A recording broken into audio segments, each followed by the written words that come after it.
రెండవ ఆదివారంలో ప్రభు సన్నిధికి వచ్చిన మీతో ప్రభు మాట్లాడుతూ ఉన్నారు. ప్రియులారా, దేవుని వాక్యం మీద మీ మనసు నిలుపుకోండి. పరిశుద్ధ గ్రంథమైన బైబిల్లో నుండి మత్తయి సువర్తమానం 1వ అధ్యాయం 4వ వాక్య భాగాన్ని నేను చదువుతాను. శ్రద్ధగా మీరు దేవుని మాటల మీద మీ మనసు నిలుపుకోవాలని కోరుకుంటా ఉన్నాను. ఎక్రోను ఆరామును కనెను, ఆరాము అమ్మినాదాబును కనెను, అమ్మినాదాబు నయస్సోను కనెను. చాలు. ఈరోజు మన వాక్య సందేశం పేరు నయస్సోను. ఏ సోను? ఏమో మీరు సెల్ ఫోన్లో ఉన్నట్టున్నారు. ఏ సోను? రైట్. దేవుడు ఎంత గొప్పవాడో ఈ వాక్యపు వెలుగులో ప్రభు మనతో మాట్లాడతారు. యేసుక్రీస్తు వంశావళి, యేసుక్రీస్తు వంశావళిలో అనేకుల పేర్లు చేర్చబడిన అనుభవాలు ఈ అధ్యాయంలో మనం చూస్తాం. సాధారణంగా బైబిల్ చదివే వాళ్ళ యొక్క స్థితిగతులు మనం చూస్తూ ఉంటే చాలా విచిత్రంగా ఉంటుంది. చాలా విచిత్రంగా బైబిల్ చదువుతున్న వాళ్ళు ఉంటారు. ఆదికాండం ప్రారంభిస్తారు, మధ్యలో ఆదికాండం బాగానే కొనసాగించబడుతుంది. నిర్గమకాండం కూడా బలులు, ప్రత్యక్షపు గుడారం బాగానే అర్థమవుతుంటుంది. ఇక లేవికాండంకి వచ్చినప్పటికీ ఆ బలులు, పండుగలు మనకేం అర్థం కావు. ఇంకెందుకు వచ్చిందిలే అనుకుని ఆ పుస్తకాన్ని అలా మూసేసి ప్యాక్ చేసి పాస్టర్ గారికి ఒక వందనాలు, సంఘానికి ఒక వందనాలు అనుకుని బైబిల్ చదవటానికి ఆపేస్తూ ఉంటారు. మరికొంతమంది న్యూ టెస్టిమెంట్ మొదలు పెడతా ఉంటారు. క్రొత్త నిబంధన దగ్గరికి వచ్చినప్పటికీ ఇదిగో ఈ ఫస్ట్ పేజీలోనే ఇవేవో వంశావళి ఉన్నాయి.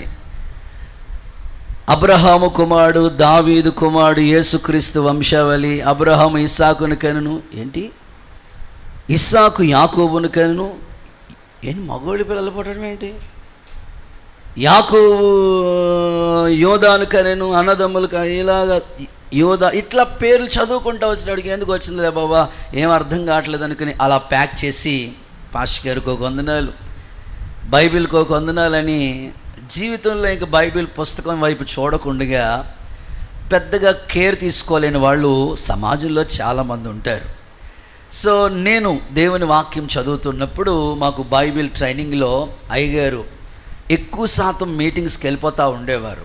కానీ వారు మాకు చెప్పిన పాఠం ఒకటే, నాన్న నీకు బైబిల్ బాగా అర్థం అవ్వాలంటే మోకాళ్ళ మీద చదువు, ఏకాగ్రతతో చదువు. చదివిన ఒక్క అధ్యాయం అయినా పర్వాలేదు. సంవత్సరంలో నేను 4 సార్లు బైబిల్ కంప్లీట్ చేశానని చెప్పుకుంటాం కన్నా నువ్వు చదివింది ఏంటో నీకు అర్థమైతే చాలు. ఒక అధ్యాయంలో ఏముందని ఇన్ఫర్మేషన్ నువ్వు ఈరోజు ఏం నేర్చుకున్నావు అని ప్రశ్నించుకుంటే చాలు.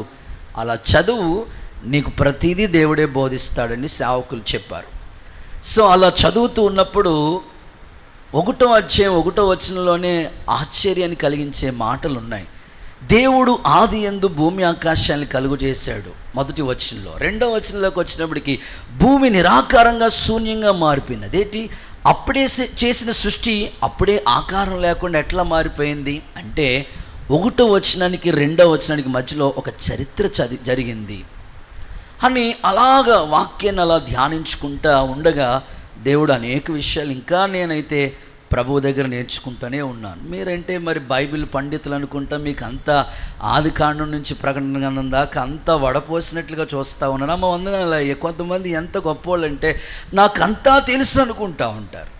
సో మనం ఎప్పుడు ప్రభు దగ్గర కాడి ఎత్తుకుని నేర్చుకునే స్థాయిలోనే ఉండాలి. సరే, చదువుకున్న వాక్యంలో నయస్సోను అనే ఒక వ్యక్తిని గురించి ఈరోజు పరిశుద్ధాత్ముడు మీతో మాట్లాడి బలపరచునుగాక. చప్పట్లు కొడుతూ ఒకసారి యేసయ్యకు మహిమ చెల్లిద్దామా? వాస్తవంగా ఈ పేరు చదివిన వాళ్ళు లేదా ఈ పేరు గురించిన ప్రస్తావన మనకి ఎప్పుడూ అంతగా పెద్దగా పట్టించుకో.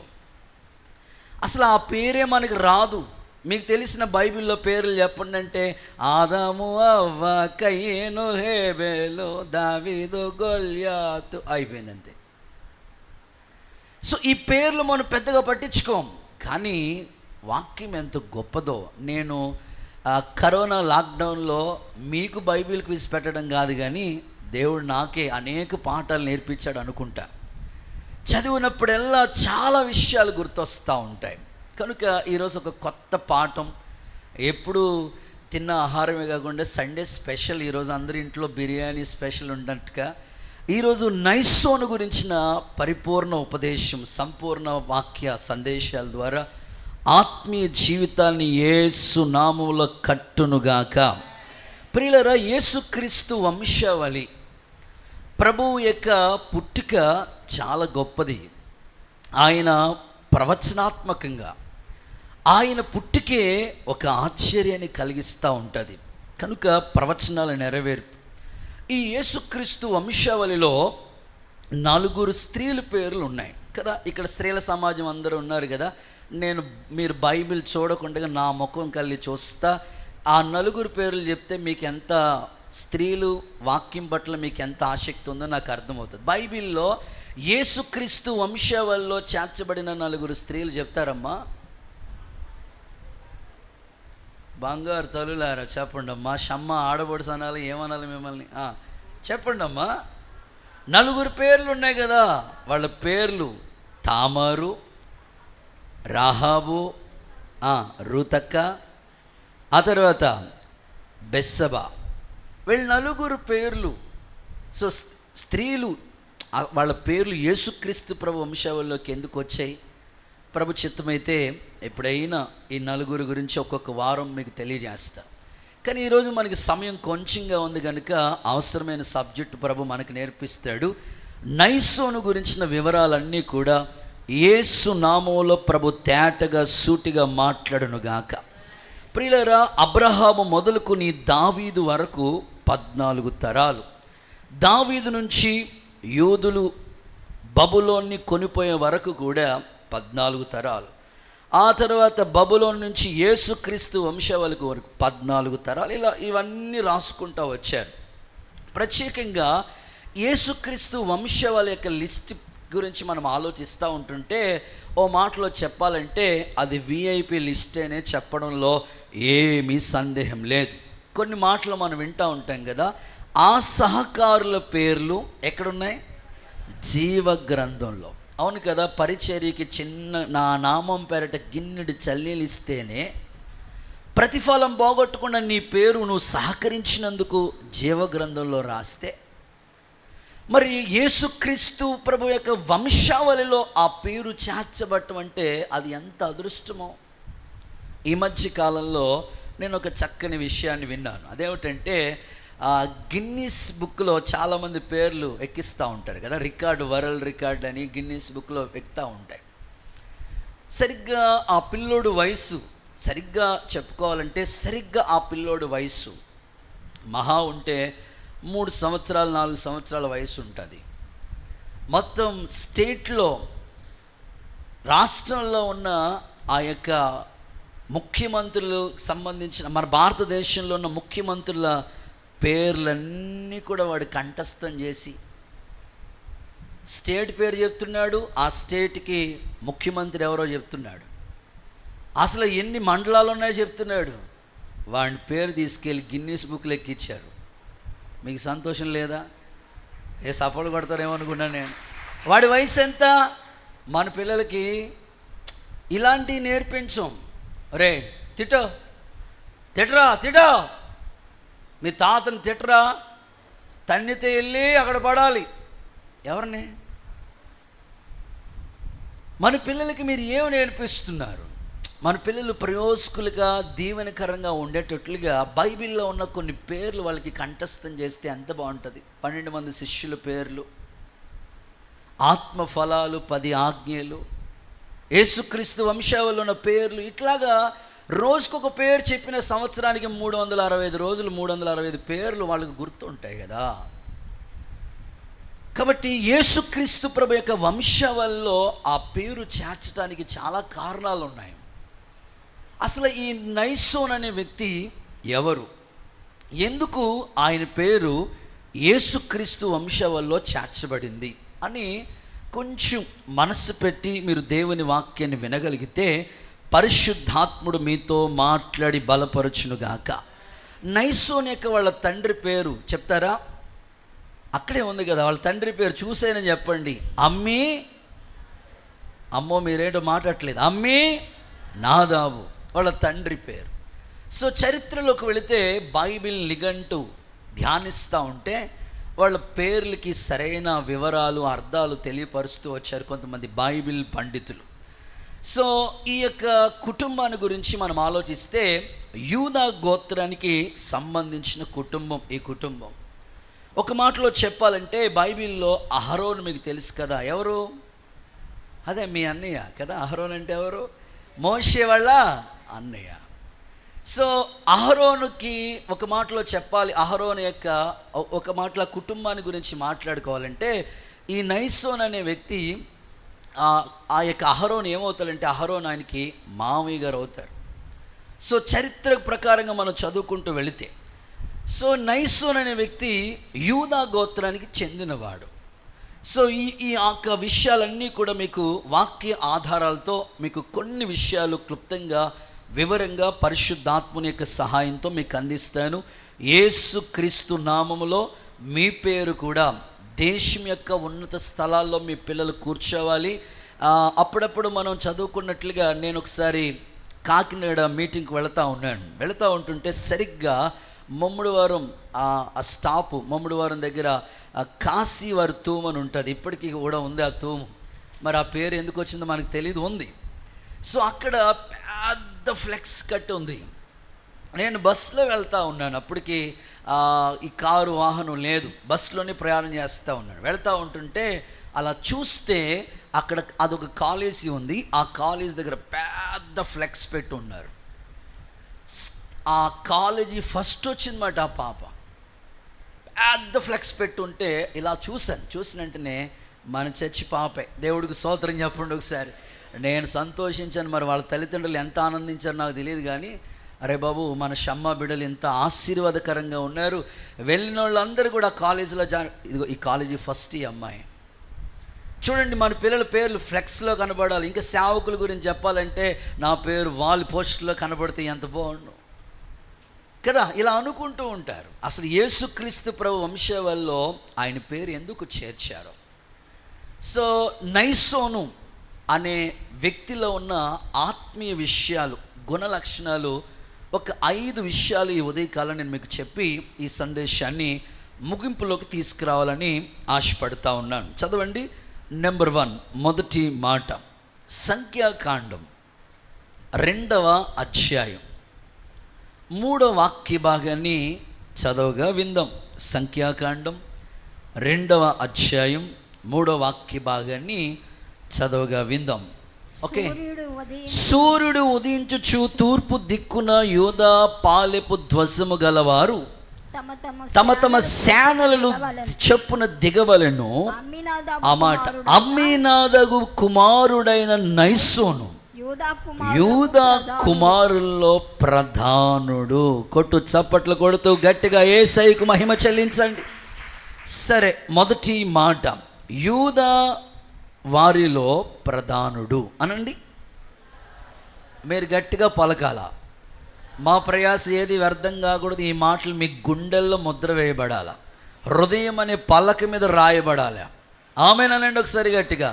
సో మొదటి మాట యూదా వారిల్లో ప్రధానుడు.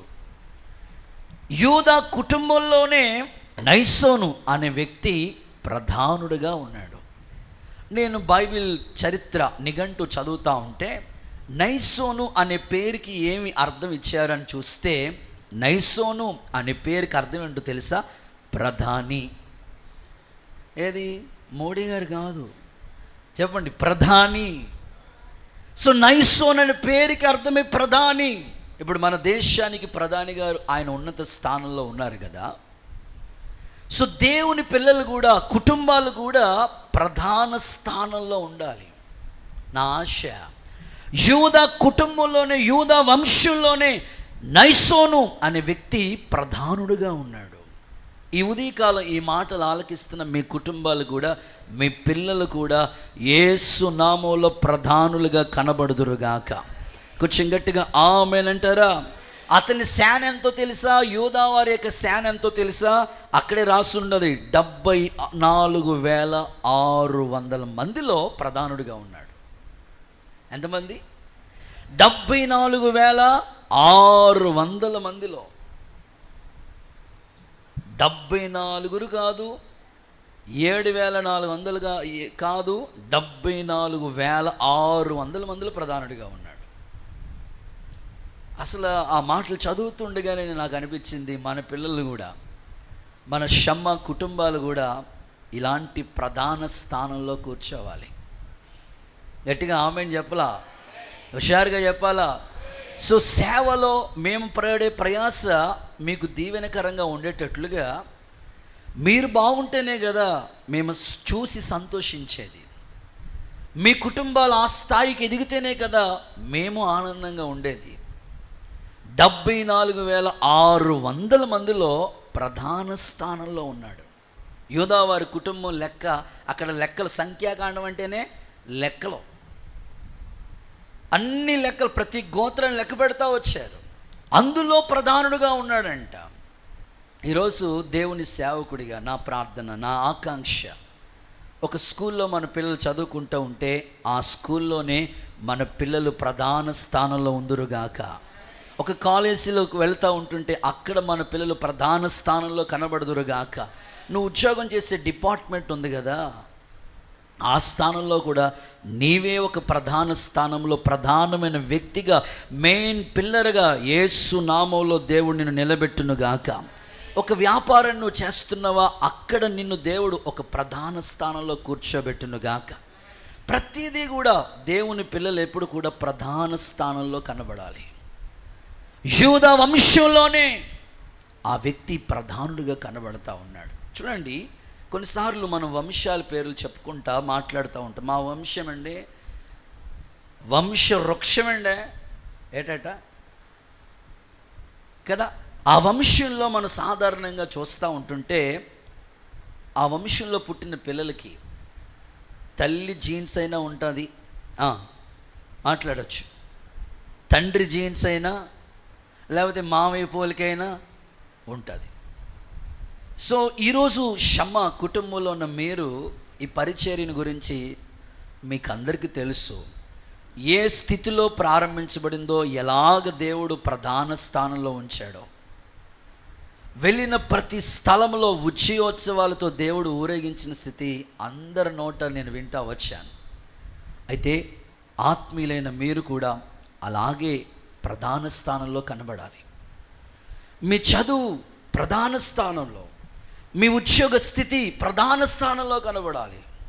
అందుకే అంతమంది ప్రధానులుగా ఉన్న ఈ వ్యక్తి పేరు తీసుకెళ్ళి యేసుక్రీస్తు వంశవళిలో చేర్చబడి ఉన్నది. ఈరోజు ఓరకని దేవుడు ఆ స్థాయిని మనకి ఇవ్వడు కదా. కష్టపడాలి, ప్రయాసపడాలి. నేను చదువుకుంటున్నాను, ఈ చదువు కొరకు తల్లిదండ్రులు ఎన్నో లక్షల రూపాయలు ఖర్చు పెడతా ఉన్నారు. ఒక ఆర్డినరీ వ్యక్తిలాగా చదివితే ఏంటి ప్రయోజనం? స్టేట్ ర్యాంక్ రావాలి, ఫస్ట్ ర్యాంక్ రావాలి అని ఒక పట్టుదలతో మీరు కృషి చేస్తే తప్పకుండా దేవుడు మిమ్మల్ని ప్రధాన స్థానంలోనే ఉంచుతాడు. బైబిల్లో ఈ వాగ్దానం ఉంది. దేవుడు ఏమంటాడు తెలుసా? పెంట కుప్పల నుండి దీనుల్ని పైకెత్తేవాడంట, ప్రధానులతో కూడా కూర్చుండబెట్టే దేవుడు అంట. మనం ఆరాధించే దేవుడు ప్రధానులతో కూడా కూర్చోబెడతాడు. 2015 సంవత్సరం నాకు బాగా గుర్తు.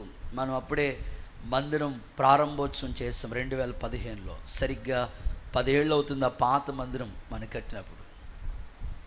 ఆ సంవత్సరం దేవుడు ఒక సేవని ఒక మలుపు తిప్పాడు. నిన్ను గొప్ప చేయ మొదలు పెడతానని వాగ్దానం ఇచ్చాడు. ఆ సంవత్సరమే సభలు జరిపించాడు, ఆ సంవత్సరమే మందిరం కట్టించాడు. ఆ సంవత్సరమే నాకు బాగా గుర్తు, 2015 డిసెంబర్ 15 భద్రాచలం ఒక క్రిస్మస్ మీటింగ్కి వెళ్ళాను. పిలిచారు, వెళితే అదే ఫస్ట్ టైం, నాకు తెలియదు.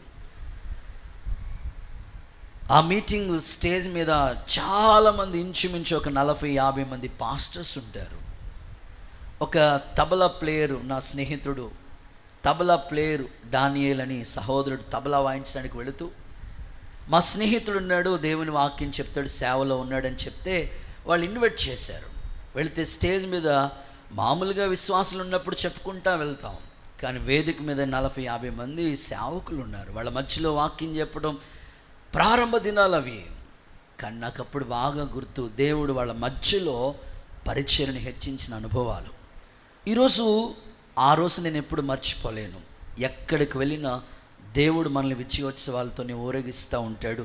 నా ఆశ, నా హృదయాభిలాష, మీరు మీ వంశంలోనే, మీ కుటుంబంలోనే, మీ ఇంటి పేరుల మధ్యలోనే మీరు ప్రధానులుగా కనబడుదురుగాక. కొంచెం గట్టిగా ఆమేన్ అనండి. దానియేలు జీవితాన్ని గురించి మీకు బాగా తెలుసు కదా. 120 మంది ఉన్నారు సంస్థానంలో సెలెక్టెడ్. 120 మందిలో 3 సెలెక్ట్ చేశారు. ఆ 3లో దానియేలు ఎవరో తెలుసా? ప్రధానుడు. చదువుదాం దానియేలు గ్రంథం 6వ అధ్యాయం 2వ వాక్య భాగాన్ని చదవగా విందాం. దానియేలు పుస్తకం 6వ అధ్యాయం 2వ వాక్య భాగం. త్వరగా చూడాలి. వారిపైన 3 ప్రధానులుగా నియమించెను. ఓకే. ఆ 3లో దానియేలు ముఖ్యుడు. వారిలో దానియేలు ముఖ్యుడు. చదవండి అక్క. రాజునకు నష్టం. వారిపైన 3 ఎవరంట? వాళ్ళు ప్రధానులుగా. ఎంతమంది వాళ్ళు? పైకి చూస్తే 120 మంది. వాళ్ళలో 3 సెలెక్టెడ్. వాళ్ళలో దానియేలు నెంబర్ 1. Okay, good. సో ఈరోజు కూడా దేవుని సన్నిధిలో మీరు ఎక్కడున్నా ప్రధాన స్థానంలో, మొదటి స్థానంలో ఉండే బిడలుగా మీరు ఉండండి. ఫస్ట్ లిస్ట్లో ఉన్న వాళ్ళని తీసుకెళ్ళి ఎప్పుడు ఫస్ట్లోనే కూర్చోబెడతా ఉంటారు. చాలా విచారకరమైన విషయం ఏంటంటే, చాలామందిని చూడండి, దేవుని సన్నిధే కాదు, స్కూల్లో కూడా పిల్లలు వెనకాల బెంచి కోరుకుంటూ ఉంటారు. కాలేజీలో కూడా వెనకాల, ఏరే బాబు, ఒరే బాబు ముందు ఉండాలి. కుదరదో, నాకు వెనకాల బెంచి అలవాటు అయిపోయింది. మా స్నేహితులు నేనంటే ఎప్పుడు నువ్వు వెనక్కి ఉంటే ఎలా? సో ముందు వరుసలో ఉండేటట్లుగా ఉంటే నీ ఆత్మీయ జీవితం ఎప్పుడు బాగుంటుంది, దీవెనకరంగా మారునుగాక. సొలొమోను దగ్గర పనిచేసే వాళ్ళు చాలామంది ఉన్నారు. అందులో 550 మంది ప్రధానులు నియమించాడంట సొలొమోను. ఇంకా మనం అలా చదువుకుంటూ వెళితే దావీదు కాలంలో పాటలు పాడేవాళ్ళు చాలామంది ఉన్నారు. అందులో ప్రధానమైన వ్యక్తి ఎవరంటే ఆసాపు. మెయిన్ సింగర్ అన్నమాట. బాగా అద్భుతంగా పాడి స్తుతించగలిగిన వ్యక్తి ఆసాపు. సో ఇట్లాగా లేఖనాల్లో మనం చదువుకుంటూ వెళితే యెఫ్తా జీవితం, ఒకప్పుడు ఇంటోళ్ళే, అన్నదమ్ములే, రే నీకు ఇంట్లో చోట్లేదు, నువ్వు చెడబుట్టావురా వెళ్ళిపో అని ఇంటి వాళ్ళే ఆ వ్యక్తిని ఇంట్లోంచి బయటికి పంపించేశారు. ఎంత బాధపడి ఉంటాడో యెఫ్తా. అరే నేనేం అన్యాయం చేశాను?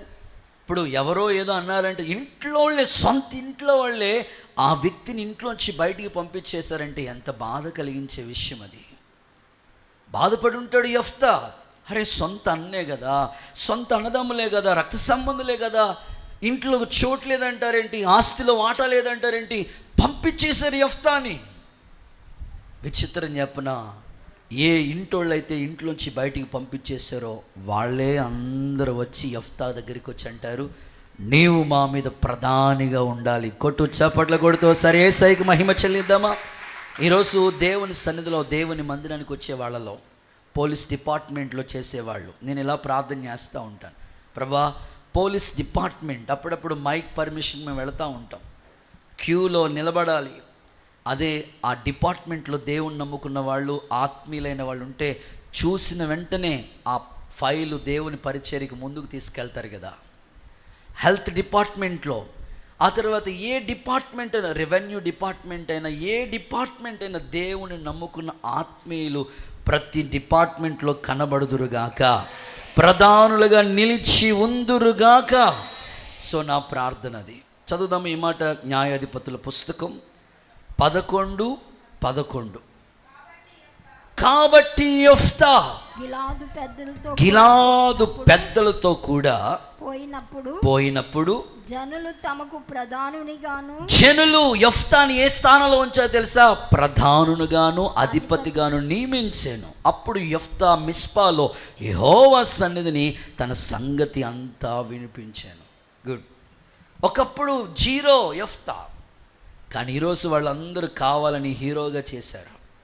ఈరోజు నీ పరిస్థితి కూడా ఒకప్పుడు నీ ఇంట్లో పరిస్థితులను బట్టి నీ ఇంట్లో తృణీకరించారేమో, నీకున్న ఇబ్బందిని బట్టి పెద్దగా నిన్ను కేర్ చేసుకోలేదేమో. నా ఆశ యెఫ్తా కూడా జీరోలోకి వెళ్ళిపోయినప్పుడు మరలా దేవుడు అతని స్థితిని మార్చాడు కదా. చదువు రాదండి, నా వల్ల కాదండి అనొద్దు. దేవుని పిల్లలు ఎప్పుడు కూడా యూదా వంశంలో నైసోనుని వ్యక్తి ఎలా ప్రధానుడిగా ఉన్నాడో, ఆయన నమ్ముకున్న బిడ్డలను ఎప్పుడు తలగానే ఉంచుతాను, కానీ తోగ్గా మాత్రం ఎప్పుడు ఉంచే దేవుడు కాదు. ప్రతి విషయంలో, ఆత్మీయ విషయాల్లో, ఆర్థిక విషయాల్లో, చేతి పనుల విషయాల్లో, ప్రతి దాంట్లో దేవుడు నిన్ను ప్రధానునిగానే ఉంచునుగాక. కుడి చేతుల పైకి తొందరగా ఒకసారి హల్లెలూయా చెప్తారా? ఈ మధ్య కాలంలో ఒక పెద్ద పాస్టర్ గారు చెప్తే వింటా వచ్చానండి. చాలామందికి పెళ్లి సంబంధాలు ప్రయత్నాలు చేస్తూ ఉంటారు. కుటుంబాల్లో యుక్త వయసు వచ్చిన తర్వాత తల్లిదండ్రుల బాధ్యత. యుక్త వయసు వచ్చినప్పుడు వీళ్ళకి ఖచ్చితంగా వివాహం చేయాలని ప్రయత్నం చేస్తూ ఉంటారు. సాధారణంగా చాలామంది కుటుంబాల్లో వివాహాలు జరుగుతూ ఉంటాయి. పెద్ద మనసుతో చెప్తున్నాను, మరొక విధంగా కాకుండా. బోస్ గారు ఒకసారి నిలబడతారు ఏమనుకోకుండా. దేవుడికి స్తోత్రం, హల్లెలూయా అని చెప్పండి ఒకసారి. మీకు పెళ్లి చూపులు అయినాయా? అవి మంచోళ్ళు కాబట్టి పెద్ద మనసుతో చెప్తున్నాను. అయినాయా? ఒకే సంబంధం చూసారా? 4-5 చూసారా? ఒకటేనా? సింగిల్ సిట్టింగ్ కూర్చోండి. రైట్. కాళీ మాస్టర్ గారు ఏమనుకోకుండా నిలబడతారు. రక్తం. వీళ్ళు పెద్దోళ్ళు కాబట్టి పెద్ద వయసులో వాళ్ళు అర్థం చేసుకుంటారు కాబట్టి వాళ్ళు నిలబెట్టాం. మాస్టర్ గారు ఏమనుకోకండి, పెళ్లి చూపులు అయినాయా? ఒకే చూపా? ఒకటే. SIT down. నవీను వదిలే, దేవుడికి స్తోత్రం చెప్పండి ఒకసారి. ఓకే, పెద్దోళ్ళు వీళ్ళందరూ సాధారణంగా పెళ్లి సంబంధాలు చూసేటప్పుడు మ్యాక్సిమం ఒక 4-5. శ్రీనన్న ఒకటే సంబంధమా? ఓకే, దేవుడికి స్తోత్రం. ఇంకెవరున్నారు? కొర్నేలన్నా ఒకటే, అందరూ ఒకటేరా బాబా, దేవుడికి స్తోత్రం. సాధారణంగా 4-5 సంబంధాలు చూస్తూ ఉంటారు. చూసిన తర్వాత వాళ్ళకి సెలెక్ట్ చేసుకుని నచ్చినవి అన్నీ అప్పుడు ఓకే చేస్తూ ఉంటారు కదా. ఇది వాస్తవం ఖచ్చితంగా. లేదంటే వాళ్ళ రిలేషన్లో ఉంటే ఒక సంబంధంతోనే సెట్ అయిపోతుంటారు. అయితే ఒక స్నేహితుడట వాళ్ళ పెళ్లి సంబంధాల కోసం ప్రయత్నం చేయగా 120 పెళ్లి సంబంధాలు వచ్చినాయి అంట. దేవుడికి స్తోత్రం చెప్పండి ఒకసారి. శామ్యాలు వింటున్నావా? ఎన్ని సంబంధాలు? 120 పెళ్లి సంబంధాలు వచ్చినాయి. 120 పెళ్లి చూపులు చూశాడంట మనోడు. వాళ్ళమ్మ వాళ్ళ స్నేహితుల దగ్గరికి వచ్చి, బాబా 120 పెళ్లి సంబంధాలు చూశాడు, మేమేం ముసలోళ్ళు అయిపోతా వచ్చావు, మేము పోయేటట్టున్నాం, వీడికి మాత్రం పెళ్ళి అయ్యేటట్టుగా లేదు, మీరైనా చెప్పండి స్నేహితులుగా, ఇక ఎన్ని సంబంధాలు చూస్తాడు వీడు, ఏది సెట్ అవుతుందో. చాలా ఎన్ని సంబంధాలు చూసావు? 4-5. దేవుడికి స్తోత్రం. సరే, ఏది సెట్ అవుతుందో మీరు అడగండి. నా మాట ఇంట్లేదు. తల్లిదండ్రులు స్నేహితులకు చెప్తే స్నేహితులు అడిగారంట. ఏమడిగారంటే, ఒరే బాబా 120 పెళ్లి సంబంధాలు చూసావు కదా, అసలు నీ మనసులో ఉన్న అభిప్రాయం ఏంటో, అసలు నువ్వు ఎలాంటి వాళ్ళని పెళ్లి చేసుకోవాలని డ్రీమ్ కలగంటా ఉన్నావు చెప్పు అని అడగటం ప్రారంభిస్తే వాళ్ళు ఒక్కొక్క ప్రశ్న అడుగుతున్నారంట. అమ్మాయి ఎర్రగా ఉండాలా అడిగితే వాడి నుంచి ఆన్సర్ కాదు. సరే, నల్లగా ఉండాలా? కాదు. పొట్టుగా ఉండాలా? మాట్లాడండి మీరు. కాదు. ఇది ఇలా అనండి. ఆ పొడవుగా ఉండాలా? మీరేం మాట్లాడట్లేదు అసలు. సరే, లావుగా ఉండాలా? పర్సనాలిటీ? మీరు ఆ మాట అనండి. కాదు అని. సన్నంగా ఏమంటారు ఇంగ్లీష్లో? స్లిమ్. బాబాయ్ దేవుడికి స్తోత్రం. జిమ్కి వెళ్ళి స్లిమ్ చేసి కరాటే నేర్చుకో అలా ఉండాలా? కాదు. కొంచెం కట్నం ఎక్కువ ఇవ్వాలా? మీరు చెప్పండి. కాదు. 2 అంతస్తుల బిల్డింగ్ ఉండాలా? కారు ఇవ్వాలా కట్నంగా? మరి ఏంట్రా నీ కోరిక? 120 పెళ్లి సంబంధాలు చూసి మాకు ప్రాణానికి విసుకొచ్చేటట్లుగా ముసలోళ్ళు చచ్చిపోయేటట్టున్నారు. ఏంటి బాధ చెప్పు. నా జీవితంలో ఒకే ఒక కోరిక, నేను పెళ్లి చేసుకునే పెళ్లి కూతురు జుట్టు మున్సిపాలిటీ చెత్త చీపిరి కట్ట అంత పొడవు ఉండాలి అని అన్నాడట. ఊరే, ఎవడైనా పెళ్లి చేసుకుంటే ఏం చదువుకుందని చేసుకుంటారా, లేకపోతే ఎలాగా వాళ్ళ బ్యాక్గ్రౌండ్ ఏంటో చూసి చేసుకుంటారా, ఆమె క్యారెక్టర్ ఏంటో చేసుకుంటారు. ఏంట్రా నువ్వు జుట్టు చూసి? నా డ్రీమ్. ఏ డ్రీమ్ అంటే వాడిది? మున్సిపాలిటీ చెత్త ఊడ్చి చీపిరి కట్టు ఉంటుంది కదా, అంత పొడవు ఉండాలి జుట్టు. సరే పాపం వాళ్ళకి విసుకొచ్చేసింది, వాళ్ళ అమ్మకి విసుకొచ్చేసింది, స్నేహితులు కూడా చూసి ఆగిపోయారు. ఆ తర్వాత మొత్తం మీద 6 అడుగుల అందగాడు, దేవుడికి స్తోత్రం చెప్పండి ఒకసారి. 6 అడుగులు. మరి మొత్తం మీద పెళ్లి సంబంధం చూసుకుని వాడే చేసుకుని వచ్చాడు. చూసుకుని వస్తే వాళ్ళ అమ్మ ఉన్న ప్యాను చిన్న ప్యాను అలా జారిపోయినట్టుగా అలా వాలిపోయింది. కారణం ఏంటంటే వీడేమో 6 అడుగులు, ఆ అమ్మాయేమో 3 అడుగులు. వాడికి కావాల్సిన పెళ్లి సంబంధాలు చూసినట్టునే ఎవరైనా పెళ్లి చూపులు చూసినప్పుడు ఎటు చూస్తారు? మొఖం చూస్తారు. నువ్వు వెనక్కి తిరుగు అన్నాడంట. కారణం ఏంటి? రక్తంచే. నేను అంటాను, ఈ సందర్భం నేను మీకు ఎందుకు చెప్పానంటే, మనుషులుగా మన సెలెక్టింగ్ ఇలా ఉంటుంది, కానీ దేవుడు సెలెక్టింగ్ అంటూ తెలుసా? నువ్వు నీ కుటుంబంలోనే ప్రధాన స్థానంలో కనబడాలి. కొట్టు చప్పట్లు యేసయ్యకి. దేవుణ్ణి నమ్ముకున్న వాళ్ళు క్రింద స్థాయి కాదు, తలగానే కనబడాలి. నువ్వు ఏ డిపార్ట్మెంట్లో పనిచేస్తున్నా, ఎక్కడ నువ్వు ఉన్నా, నీ స్థానం ఏంటో తెలుసా? పై స్థానంలోనే ఉండాలి. అది దేవుని అభిలాష. ఆత్మీయ స్థితిలో కూడా అంతే. ప్రభు నీకు అలాగూ సహాయం చేయనుగాక.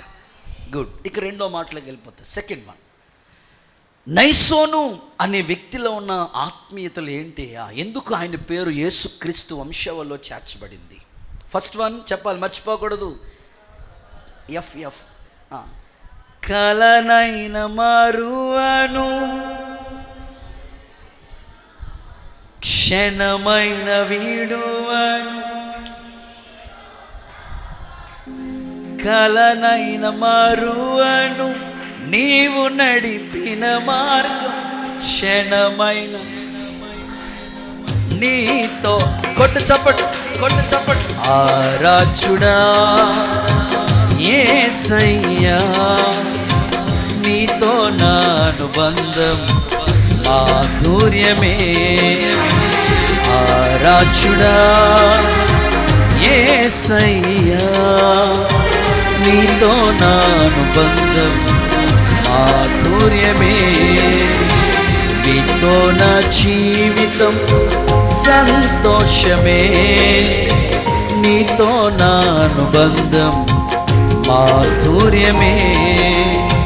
నీతో నా జీవితం సంతోషమే, నీతో నా అనుబంధం మాధుర్యమే. నా యేసయ్యా కృప చూపుచున్నావు, వాత్సల్యపూర్ణుడవై. నా యేసయ్యా నడిపించుచున్నావు, స్ఫూర్తి ప్రదాతవై. ఆరాధ్యుడా యేసయ్యా, నీతో నా అనుబంధం మాధుర్యమే. ఆరాధ్యుడా యేసయ్యా, నీతో నా అనుబంధం మాధుర్యమే. హల్లెలూయా. గట్టిగా చప్పలు కొడితే యేసయ్యకి మహిమ చెల్లిస్తారా? ఓకే. ఒకటి, నైసోన్లో ఉన్న మొదటి లక్షణం ఏమిటంటే యూదా వారిలోనే ప్రధానుడిగా ఉన్నాడు. నెంబర్ 2, సంఖ్యాకాండం 10వ అధ్యాయం 14వ వాక్య భాగాన్ని చదవగా విందాం. సంఖ్యాకాండం నెంబర్ 2, సంఖ్యాకాండం 10వ అధ్యాయం 14వ వాక్య భాగాన్ని చదవగా విందాం. యూదీయుల పాలిపు ధ్వజము ఓకే వారి సేనల చొప్పున ముందర సాగెను. ఓకే. అమ్మినాదాబు కుమారుడైన ఆ మాట, అమ్మినాదాబు కుమారుడైన నైసోను ఆ సైన్యానికి అధిపతిగా ఉన్నాడు. చాలు. వారి సేనలు ముందుగా సాగేను, అమ్మీనాదాబు కుమారుడైన నైసోను ఆ సైన్యానికి అధిపతిగా ఉన్నాడు. సో రెండవ మాట ఏమిటంటే ముందుకు సాగిపోయినవాడు అనండి, గట్టిగా చెప్పాలి, ముందుకు సాగిపోయినవాడు. మీ పక్కలతో చెప్పండి, ముందుకు సాగిపో అనండి.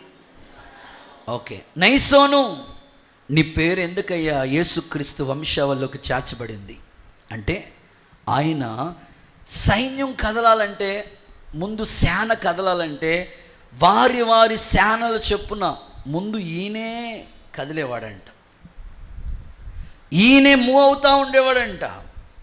అప్పుడు సైన్యం కదులుతూ ఉండేది. సో ఈరోజు నా ప్రార్థన, ఒక కుటుంబ యజమానిగా, ఒక తండ్రిగా నీ ఆత్మీయ స్థితి ఎలా ఉంది? నీ కుటుంబం అద్భుతంగా కొనసాగించబడాలని నువ్వు ఆశ కలిగి ఉన్నావు కదా, మరి మొదట నీవే ముందుండకపోతే, ఒక కుటుంబ యజమానిగా నీవే ముందుకు సాగకపోతే నీ కుటుంబం ఎలా ముందుకు కొనసాగించబడుతుంది? ఈరోజు మీరు ఆలోచించండి. ఆత్మీయంగా ఈ మాటలు మీరు ఆలోచించగలిగితే, అంగీకరించగలిగితే పరిశుద్ధాత్ముడు మీలో ఆత్మ కార్యము జరిగించునుగాక. సో ఖచ్చితంగా ప్రభు సన్నిధిలో ఈ సంఖ్యాకాండం ఈ 10వ అధ్యాయం 14వ వచనం మీరు నోట్ చేసుకుంటే ముందుకు సాగిపోయిన వాడిగా కనబడతా ఉన్నాడు. చాలామంది జీవితాల్లో ఎందుకయ్యా వాళ్ళ జీవితంలో ఫెయిల్యూర్స్ ఎదురవుతున్నాయంటే, ముందుకు వెళ్ళవలసిన విషయాల్లో వాళ్ళు ఆగిపోతూ ఉన్నారు. సాగిపోవలసిన వాళ్ళు ఆగిపోతూ ఉన్నారు, స్టక్ అయిపోతూ ఉన్నారు. ఈరోజు నీ ఆత్మీయ స్థితి కావచ్చు, శారీరక స్థితి కావచ్చు, ఫైనాన్షియల్ సపోర్ట్ కావచ్చు, కుటుంబపరమైన పరిస్థితులు ఏవైనా, నీ ఆత్మీయ జీవితాన్ని మీరు ఒకసారి చూడగలిగితే ముందుకు సాగిపోయేటట్లుగా నీవు ఉండాలి. బైబిల్ గ్రంథంలో మీరు చదువుకుంటూ వెళితే ఇశ్రాయేలు ప్రజలు ప్రయాణమే వెళుతూ ఉంటుంటే వాళ్ళకి ఎర్ర సముద్రం అడ్డొచ్చింది. వెనకాల చూస్తే ఫరో సైన్యం తరుముతూ ఉంది. ముందేమో సముద్రం, వెనకాలేమో సైన్యం. ఏం చేయాలా? మోషే దేవునికి ప్రార్థన చేస్తే, నీ చేతిలో ఆల్రెడీ ఒక కర్ర ఇచ్చాను కదా, ముందుకు చాపు. ఆ కర్రను అలా సముద్రం మీద చాపినప్పుడు ఆగిపోవద్దు, సాగిపో అని దేవుడు చెప్పాడు. దేవునికి స్తోత్రం కలుగును గాక. నీ జీవితంలో కూడా ఎర్ర సముద్రం లాంటి శ్రమలు నీ ఎదుటున్నా, ఫరో సైన్యం లాంటి శత్రువుతో నువ్వు పోరాడుతున్నా, నీ భక్తి జీవితాలు ఎక్కడ ఆగిపోయి స్ట్రక్ అయిపోయే స్థితిలో ఉండొద్దు. ఆగిపోతే మనం ఏమి చేయలేం. ఇతడు సైన్యానికి అధిపతి, ముందుంటున్నాడు. ఈరోజు నీ కుటుంబ పరిస్థితుల మధ్యలో నీవే ఆగిపోతే నీ కుటుంబం ఏమవుతుంది? ఒక తండ్రిగా, ఒక తల్లిగా ముందడుగులు వేయవలసిన నీవే ఆగిపోతే నీ కుటుంబ పరిస్థితులు ఏమిటి? ఈరోజు ఈ మాటలు వింటున్నప్పుడైనా సరే, ప్రభా నా జీవితంలో ఎన్ని పోరాటాలు, శ్రమ ఎదురైనా, వెనకాల శత్రువు తరుముతున్నా, నేనైతే ఆగిపోను ప్రభా, సాగిపోయే కృపనివ్వయ్యా అని అడిగితే ఖచ్చితంగా సాగిపోయే కృప దేవుడు నీకు అనుగ్రహించునుగాక. ముందుకు సాగిపోయిన వాడిగా కనబడతా ఉన్నాడు. చదవండి ఆ మాట లేఖనాల్లో, నిర్గమాకాండం 14వ అధ్యాయం 15వ వచనాన్ని చూస్తే, మోషేతో ఎలా మొరపెడుతున్నావు? నీకు ఆల్రెడీ నీ చేతిలో ఒక ఆయుధం ఇచ్చాను, కర్ర ఇచ్చాను కదా, ఆగిపోవద్దు, సాగిపో, సాగిపో. మీ పక్క వాళ్ళకి షేక్ అండి చెప్పండి, ఆగిపోవద్దు. ఏదో మీరు ఆకలి వేస్తుంది అన్నట్టుగా చెప్తున్నా, చెప్పండి కదా, ఆగిపోవద్దు, సాగిపో. ఆమేన్. సో పెళ్లి ప్రయత్నాలు చేస్తా నా వల్ల కాదండి, నేను ఇంక చేయాలి, ఆగిపోవద్దు. ఇల్లు కట్టే ప్రయత్నం చేసి నా వల్ల కాదు, ఆగిపోవద్దు. ఉద్యోగ ప్రయత్నం ఆగిపోవద్దు. సేవ ఆగిపోకూడదు. పరిచర్య నిలిచిపోకూడదు. ఉపవాస ప్రార్థన ప్రతిదీ కూడా సాగిపో. ఏదైనా వ్యాపారం ప్రారంభించవా, చిన్నగా ఉంటుంది, దేవుడు మొదట కొద్దిగానే ఉంటుంది. ఏమండి నా వల్ల కాదండి, టార్చర్ భరించలేకపోతున్నానండి, కొత్తగా వివాహం అయిందా, నా వల్ల కాదండి బాబు, సముద్రమైన ఏదొచ్చి కానండి అనొద్దు. కొంతమందికి అక్కోళ్ళకున్న కృపావరమో ఏంటో అర్థం కాదు. ఆ పిల్లోడు స్కూల్కి వెళ్తాడా, స్కూల్ నుంచి ఇంటికి వచ్చిన తర్వాత ఆ మాసిపోయిన బట్టలాడు తీయడు. వెంటనే ఒరే నా సావుకు పుట్టావురా నువ్వు, ఎందుకు పుట్టాడు అంటాడు. మాట్లాడండి అమ్మా, ఏంటి వాడు నీ సావు అంటే మాసిపోయిన బట్టలు తీయలేనందుకు చచ్చిపోతావా? అలా అంటానే ఉంటావు. ఆ బట్టలు అలా తీసుకొని ఇలాగ అవుతావు, నా సావు పుట్టావురా, మళ్ళీ అలా ఉతుకుతానే ఉంటావు, చచ్చిపోతాను అంటావు. ఆగిపోకూడదు జీవితంలో, సాగిపోయే కృప దేవుడు నీకు అనుగ్రహించునుగాక. ఆగిపోతే శ్రమ దినాన కృంగిపోతే చేతగాని వాడు అని వాక్యం చెప్తుంది. దేవుడు నిన్ను నైసోన్లాగా నీ పేరు ఒక చక్కగా జీవ గ్రంథంలో లిఖించాలని ఆశపడుతున్నాడు ఆయన. నీకు వచ్చే పోరాటాలు, శత్రువుతో ఎప్పుడు మనకి పోరాటమే, రోగంతో పోరాటమే, వ్యాధులతో పోరాటమే, కుటుంబంతో పోరాటమే, అత్తతో పోరాటమే, మా ఇంట్లో అన్ని పోరాటాలే. అలాగని ఆగిపోకూడదు. నైసోను సైన్యాధిపతిగా ఉండి ముందుకు సాగిపోతూ వచ్చాడు. ఈరోజు నీ ఆత్మీయ జీవితంలో నీ చదువు, కొంతమంది చదువు విషయాల్లో నా వల్ల కాదండి, చదవనండి, ఆగిపోతే నీకు ఫ్యూచర్ ఏముంటుంది చెప్పండి. ఒకసారి ఆగిపోయింది, నెక్స్ట్ టైం ట్రై చేయండి, తప్పేముంది. చిన్నప్పుడు సైకిల్ దొక్కేటప్పుడు ఒకేసారి సీట్ ఎక్కం కదా, ఏం చేస్తాం, పెడల్ నేర్చుకోండి. పెడల్ నేర్చుకున్నప్పుడు ఏమవుతుంది, అక్కడక్కడ గమ్ము స్టిక్కర్లు అంటుకుంటూ ఉంటాయి. స్తోత్రం. మీకు అంటుకునే లేదు, కానీ నాకు మాత్రం మోకాళ్ళ మీద పెడల్ నేర్చుకునేటప్పుడు మా కృపక్క నాకు సైకిల్ నేర్పించింది. దేవుడికి స్తోత్రం చెప్పండి. అని మరి అక్కోళ్ళే, నాకు 3 అక్కోళ్ళు టీచర్స్, నాకు రైటింగ్ నేర్పించారు, భక్తి నేర్పించారు, సేవ నేర్పించారు. నిజము. మరి నాకు వాళ్ళే అన్నీ చక్కగా ఇలా ఉండాలన్నా ఇలా ఉండాలని చెప్తా ఉండేవారు. పెద్దోళ్ళు కదా, వాళ్ళ మాటలు అలా వింటా వస్తా వచ్చాను. సైకిల్ ఒకేసారి రాదు, ముందు పెడల్ నేర్చుకోవాలా. కొన్ని మోకాళ్ళ మీద దెబ్బలు తగులుతున్నాయి బాబా, నేను సైకిల్ అక్కడ కొనేసి అక్కడ స్టాండ్ వేసి అక్కడ పెట్టేయకూడదు, తీసి మరలా తొక్కడం ప్రారంభించాలా. ఆ తర్వాత నెమ్మదిగా నీకేమో సీట్ అందదు, దేవుడికి స్తోత్రం చెప్పండి. సరే, అక్కడ ఎక్కడైనా రాయి ఉంటే అక్కడక్కడ చూడండి కుందులు ఉంటాయి, అక్కడక్కడ సైట్లకి అక్కడక్కడ దాన్ని ఏమంటారండి బాబు, మధ్యలో పిల్లర్స్ ఉంటాయి, సరిహద్దు రాళ్ళు. అక్కడికి వెళ్ళి అక్కడ కాలు వేసి ఎక్కితే జాగ్రత్త, మళ్ళీ నువ్వు దిగాలంటే దేవుడికి స్తోత్రం. ఎలా నేర్చుకోవాలంతే నువ్వు, అంతేగాని నా వల్ల కాదు సైకిల్ తగ్గడం, నాకు ఏది ఫస్ట్లో ఏది వస్తా చెప్పండి, కార్ డ్రైవింగ్ ఏది రాదు.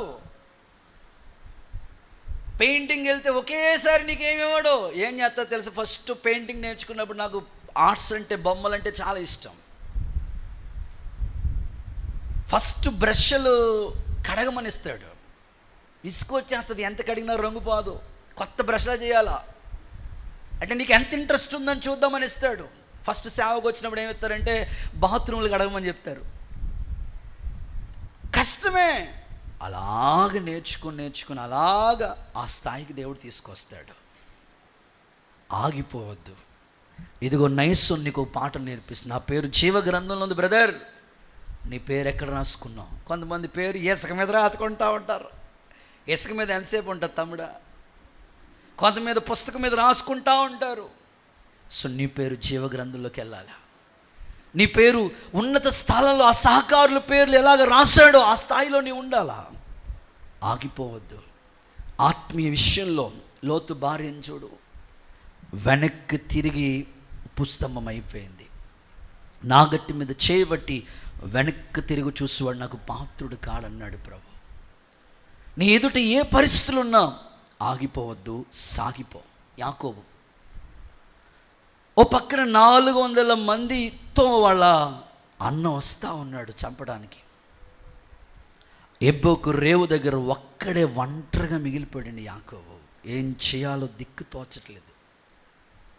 10 సార్లు వాళ్ళ మామ జీతం మార్చేశాడు. ఓ మాటలో చెప్పాలంటే 21 సంవత్సరాలు తన జీవితంలో వేస్ట్ అయిపోయింది.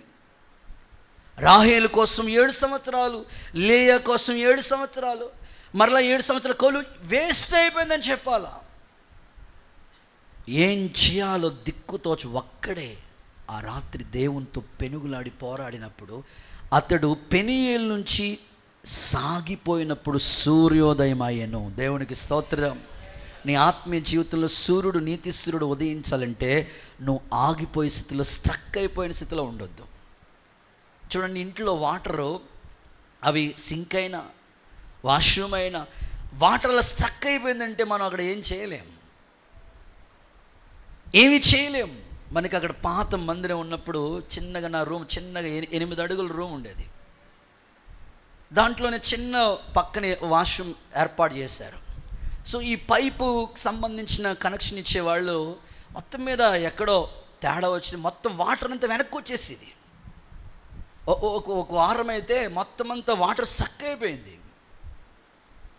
సో మీ ఆత్మీయ జీవితంలో ఎక్కడ నిలిచిపోయావో, నువ్వు ఏ స్థితిలో పడిపోయావో మరలా ఆ స్థితి నుంచి లేవనెత్తు. దేవుడు నిన్ను చూస్తూ ఉన్నాడు, ఆగిపోవద్దు. నైసోన్లాగా సాగిపోయి కృప దేవుడు నీకు అనుగ్రహించునుగాక. చదవండి, హెబ్రీయులకు రాసిన పత్రిక 6వ అధ్యాయం 2వ వాక్య భాగాన్ని చూస్తే అక్కడ ఇలా చెప్తున్నాడు. హెబ్రీ పత్రిక 6వ అధ్యాయం 2వ వాక్యం. విశ్వాసమును బాప్తిస్మమును గూర్చిన బోధ, నిక్షేపణను, మృతుల పునరుద్ధానమును, నిత్యమైన తీర్పును అని పునాది మరలా వేరొక పునాది నీకు వేయకుండగానే క్రీస్తును గూర్చిన మూలోపదేశం మానేసి సంపూర్ణులగుటకై సాగిపోదుము. దేవునికి మహిమ కలుగునుగాక. సో నీ ఆత్మీయ జీవితంలో, ప్రార్థనలో ఒక్క అడుగు ముందుకు వెళ్ళు. ఉపవాసాలు చేయాలనుకున్నావా? ఒక్క అడుగు ముందుకి. పరిచయం చేయాలని ఆశ ఉందా? ఒక్క అడుగు ముందుకే. దేవుని పనిలో వాడబడాలని ఆశ ఉందా? ఒక్క అడుగు ముందుకే. ఆగిపోదు, సంపూర్ణులవుటకై సాగిపోండని దేవుని వాక్యం అద్భుతంగా ప్రభు మాట్లాడుతూ ఉన్నారు. నీ ఆత్మీయ జీవితంలో ఎక్కడ స్టక్ అయిపోయావో, ఏ స్థితిలో ఆగిపోయావో నీ అంతరాత్మ నీకు చెప్తా ఉంటే మరలా ఆ స్థితి నుంచి మరలా లేవనెత్తే దేవుడు నీకున్నాడు. నైసోను వెనకాల సైన్యం ఉంది, నేను సైన్యాన్ని నడిపించాలంటే నేను ముందు నడవాలి కదా అని సైన్యాధిపతిగా ఉన్న ఈ నైసోను ముందుకు సాగిపోతూ వచ్చాడు. నిజమే కదండి. కుటుంబంలో ఒక యజమాని ఆగిపోతే ఆ కుటుంబ పరిస్థితులన్నీ ఎలా ఉంటాయి? 2 రోజులు బాగాక మంచం మీద పడితే అసలు ఇంట్లో పరిస్థితులు ఎలా ఉంటాయి? ఇంట్లో రోజు వంట చేసే అమ్మ లేకపోతే అక్క బాగాక జ్వరం వచ్చి 2 రోజులు మంచం మీద ఉంటే అన్యోళ్ళకు ఉండే పాటలు మామూలుగా ఉండవు. దేవుడికి స్తోత్రం కలుగునుగాక. అసలు ఏం అర్థం కాదు. సో నేనంటాను, నీ ఆత్మీయ జీవితం ఒక యజమాని స్థానంలో దేవుడిని పెట్టాడు. ఆగిపోవద్దు. భక్తి విషయాల్లో కూడా ఆగిపోవద్దు. కొంతమంది లోక విషయాల్లో డబ్బు సంపాదన అద్భుతంగా సాగిపోతూ ఉంటారు, పేరు సంపాదన అద్భుతంగా సాగిపోతూ ఉంటారు, ఏదైనా లక్ష్యం పెట్టుకున్నారు అద్భుతంగా సాగిపోతూ ఉంటారు, వేగంగా పరిగెడుతుంటారు. కానీ భక్తి విషయాల్లో డల్ అయిపోతూ ఉంటారు, ఆగిపోతూ ఉంటారు, స్ట్రక్ అయిపోతూ ఉంటారు.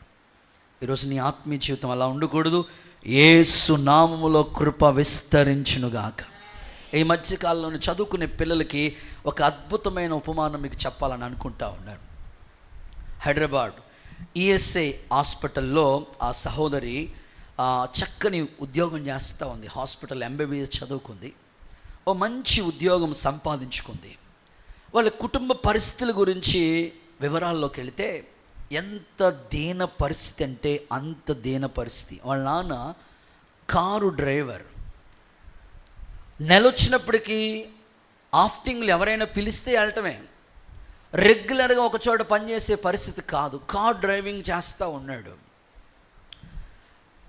నెలొచ్చినప్పటికీ ఇంటద్ది కట్టుకోవడమే కష్టమైన పరిస్థితులు, పిల్లల్ని పెంచడమే కష్టమైన పరిస్థితులు. అయితే వాళ్ళ కూతురు వాళ్ళ డాడీతో చెప్పేదంటే, డాడీ నేను ఐఫోన్ కొనిమ్మని నేనేమి ఇబ్బంది పెట్టను, నాకు స్కూటీ కొను అని అడగను, నాకు అది కావాలి ఇదేం అడగను, నేనెల్లా అడిగేదల్లా నేను ఒకటే అడుగుతున్నాను, డాడీ మంచి స్కూల్లో జాయిన్ చేయి, డాడీ మంచి కాలేజీలో జాయిన్ చేయి. ఎందుకంటే చదివించే స్థితిలో లేడు వాళ్ళ నాన్న. ఆఫ్టింగ్కి వెళ్ళి డ్రైవింగ్ చేస్తే వస్తే ఒక 1000 రూపాయలు లేకపోతే 700 800 తీసుకొచ్చి ఇంటికి పోషించబడాలి. అంత కష్టమైన పరిస్థితుల్లో వాళ్ళ పాపను చదివించాలని ఆశ అయితే వాళ్ళకు ఉంది, కానీ చదివించే స్కోప్ వాళ్ళకి లేదు. కానీ అద్భుతంగా ఆ పాప పట్టుదలతో చదువుకోవాలనే ఆశ ఉంది. అలాగే ప్రయాసపడతా ఉండేది. నెల వచ్చినప్పటికీ వాళ్ళ నాన్నకి కొంత డబ్బులు సంపాదిస్తే ఆ పాపని మంచిగా చదివించడం మొదలుపెట్టాడు. ఒక పేద తండ్రి MBBS చదివించడం అంటే సామాన్యమైన విషయం కాదు. పట్టుదలతో చదువుకుంది, సీట్ సంపాదించుకుంది, గవర్నమెంట్ సీట్ వచ్చింది, అద్భుతంగా ఒక మంచిగా మెడిసిన్ చేసింది. ఈ రోజున ఒక ఉన్నత స్థానంలో నెలకు వచ్చినప్పటికీ ₹1,00,000 పైనే జీతం ఆ కుమార్తె సంపాదిస్తూ ఉంది. ఈ రోజున ఆశ, పిల్లలుగా మీరు చదువుకోవాలనే ఆశ మీకుంటే, పట్టుదలతో సాధించాలని ఆశ ఉంటే, మీ పరిస్థితులు ఎలా ఉన్నా మీరు ప్రయాసపడగలుగుతారు. నేను మొన్నే ఒక తమ్ముడితో మాట్లాడుతూ ఉంటే ఆ తమ్ముడు చెప్తున్నాను, అన్న పలానా అక్క మాకన్నా సీనియర్ అన్న, మేము అదే స్కూల్లో చదివాము, అక్క కూడా అదే స్కూల్లో చదివారు. ఆ అక్క పేరు చెప్తే ఎలాంటి టీచర్ అయిన ఒక పేరు వాళ్ళ హృదయంలో ఉండిపోయిందన్న. అంత అద్భుతంగా ఇంగ్లీష్ అంత అద్భుతంగా మాట్లాడుతుందట, అంత అద్భుతంగా చదువులు అన్నిట్లో ఫస్ట్ అట. ఈరోజు నా ఆశ, దేవుని పిల్లలుగా మీరు ముందుకు సాగిపోయే స్థితిలో ఉండండి, ఆగిపోవద్దు. ప్రభు కృప మీ మీద నిలిచి ఉండునుగాక. ఫ్యామిలీలో ప్రాబ్లమ్స్ వస్తాయి, కొన్ని కుటుంబాల్లో ఫ్యామిలీలు విడిపోయే పరిస్థితులు ఏర్పడుతూ ఉంటాయి. ఎలాంటి ప్రతికూలమైన పరిస్థితుల మధ్యలో ఉన్నా ఆగిపోవద్దు, సాగిపోండి. ప్రభు మీకు సహాయము చేయనుగాక. కొంచెం గట్టిగా ఆమెన్ అంటారా? ఇలాగ ఒక ఫ్యామిలీలో సమస్య వచ్చింది. ఆ పిల్లనిచ్చిన మావయ్య అన్నాడంట, ఇదిగో ఏదో పట్టణంలో తీసుకెళ్ళి మా కూతుర్ని సుఖపెడతావని నీకు చేశాము, పల్లెటూరులో తీసుకెళ్ళి అక్కడ పడేసావు, ఇదిగో పట్టణంలో అద్దెల్ని తీస్తేనే మా కూతుర్ని పంపిస్తాను, లేకపోతే పంపించనని మొత్తం మీద ఆయన పంపించడానికి ఇష్టపడలేదంట. బాధపడతా ఉన్నాడు. ఏంట్రా బాబు, వివాహం చేసుకున్నా, ఏంటి ఇలాంటి పరిస్థితులు వచ్చినాయి? సరే ప్రార్థన చేసుకుంటా ఉంటే దేవుడు మాట్లాడాడంట, భయపడకు, నువ్వు నాకు సొత్తు అయి ఉన్నావు, కలవరపడకు, దిగులు పడద్దు, నేను మరలా నేను కడతాను. ఇట్లా సరే ఆయన ధైర్యం చేసుకుని ఆ పాపను తీసుకుని వాళ్ళ అత్తారింటికి వెళ్ళిపోతే, వాళ్ళ అమ్మగారింటికి వెళ్ళిపోతే ఈయన బయలుదేరి వెళ్ళాడంట. వెళితే వాళ్ళ మామయ్యతో చెప్పారంట, ఏమండి మీ కూతురిని తీసుకెళ్ళి బంగారంలో చూసుకుంటానండి. లేదు లేదు, పట్టణంలో అద్దెలు తీసావా, పల్లెటూరులో చదివిద్దాం అనుకోండి, పల్లెటూరులో ఉంచుదాం అనుకున్నావా అని ఇలాగ మాట్లాడుతూ వచ్చారట. కుదరలా. సరే అని భార్య దగ్గరికి వెళ్ళి, ఏంటి ఈ పరిస్థితి, ఓ పంచే, మా నాన్న మా అమ్మ ఇద్దరు డ్యూటీకి వెళ్తున్నారు, వాళ్ళు అలా డ్యూటీకి వెళ్ళినట్టునే అప్పుడు నేను వస్తాను, అప్పుడు తీసుకెళ్ళిగాను అన్నాడంట. దేవుడికి స్తోత్రం చెప్పండి ఒకసారి. అంటే కుటుంబంలో సమస్యలు వచ్చినప్పుడు ఆగిపోకూడదు. కొంతమంది భార్యతో మాట్లాడి వారం రోజులు అయిపోయి ఉంటుంది, వాళ్ళ మామగారు కొందనాలు చెప్పి నాకు తెలిసి సంవత్సరం అయిపోయి ఉంటుందేమో. దేవుడికి స్తోత్రం. పెళ్ళిలో కట్నం ఇస్తానన్నాడు, అప్పుడే పెళ్ళి సంవత్సరంన్నర అయింది, ఇంకెవ్వలేదు. ఆగిపోవద్దు, సాగిపోయే కృప దేవుడు మీకు ఇచ్చునుగాక. రైట్, మూడో మాటలోకి వెళ్ళిపోతుంది. Third one, నైసోన్.